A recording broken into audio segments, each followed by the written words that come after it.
Hello, this is Edwin Dearborn, another edition of Caffeinated Content. We're talking about great business ideas over that hot cup of coffee. Today I want to talk about your legacy and how your content fits into that.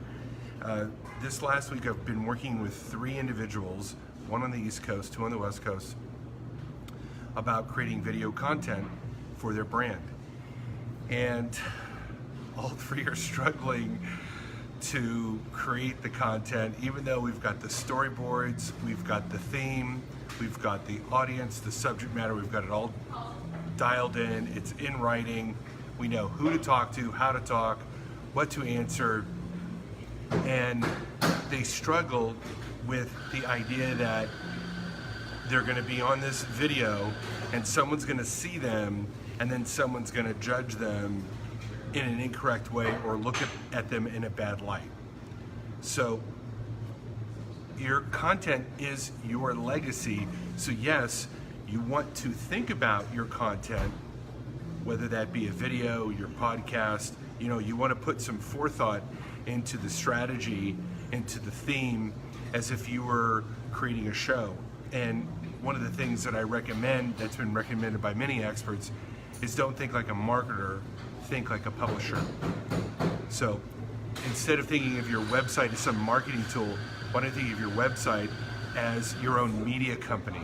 You're putting out media, you're putting out stories, you're putting out information, insights, interviews, things that people feel compelled to consume, engage, and share. If they feel compelled to consume it, to engage with it, and what I mean by engage with it is, they'll give it a thumbs up, they'll leave a comment, it'll inspire new action, new thoughts, and then obviously share means to send it to, their people, whether it's their email list or their Facebook friends or whatever it is, they feel compelled to share it. And if you have content that inspires people to think differently, act differently, look upon the world differently, even run their business differently, maybe even choose a different career, as well as share that to others, then you have compelling content.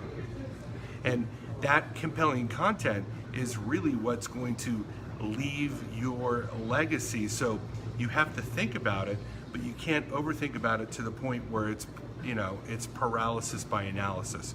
There's a fine line of, you want to put good thought into it, yes, it's your legacy, but you don't want to get so significant, so wrapped up, so tight in the mind that you don't deploy and you don't do anything.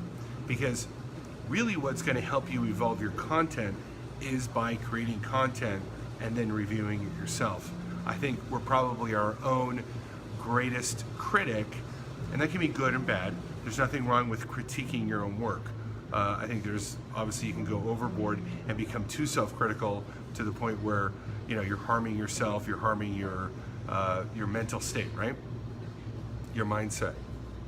But critiquing yourself, if you create the content and you critique it, you're going to become a better content creator. So, and one other thing, and I'm going to do another show on this, is that your content is not going to necessarily generate direct sales, meaning it isn't somebody's going to watch your content, then go somewhere and then buy something. Maybe if you're in the e-commerce world. But if you're a small business, what the content is going to do is it's going to create brand awareness. It's going to make people like you, or not, depending on what you're saying.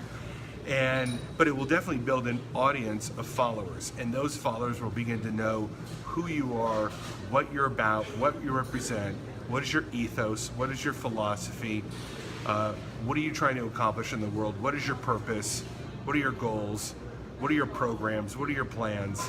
Like they start to understand where you fit in the world, and from there they can understand if you fit in their world in terms of educating them or maybe even doing business with them. So the content won't close them, but the content is going to create massive opportunities because now they know, like, and begin to trust you, and they reach out to you. My videos have been phenomenal for me in terms of not only building brand awareness, but also creating reaches for my services. and also inspiring people to refer business to me because they saw my show, they saw that I was offering value, they saw that I was trying to do something other than just, pitch and sell and pitch and sell. And and on the show, I don't pitch and sell. At the end, I'll have a call to action, of course, like most professionals would do, which is, hey, reach out to me. If you want to know more about my services, reach out to me or buy my book. But 99% of the content that I'm doing on Caffeinated Content, whether it's in video, podcast, emails, tweets, whatever kind of content I'm sharing, I am trying to add value with the thought that that is my legacy. That's what I want to be remembered for. And you think about the great artists of the world. Why do we remember them? We remember them because of their content. Whether they're a writer, whether they're a storyteller, whether they're a musician, all these people were telling stories and creating content, and this is what we remember them for. So if you look at it in that light, maybe you'll take your content not only more seriously in terms of the quality of the content, but you'll take it more seriously in terms of actually engaging with the world, sharing your views, giving your insights, creating something that maybe makes people look at the world differently or in a new light, and raises some type of level of consciousness or awareness in regards to a way to solve a problem or overcome a challenge. Okay, well, if you've liked this video, please go ahead and share it, give it a thumbs up, give it a happy face, whatever you want to do. And I'm going to repurpose this video onto YouTube so that that audience can also find it. My name is Edwin Dearborn. I'm the author of the book Power Branding Secrets. You can get it on Kindle and Amazon. And I hope you make it a great day. Bye-bye.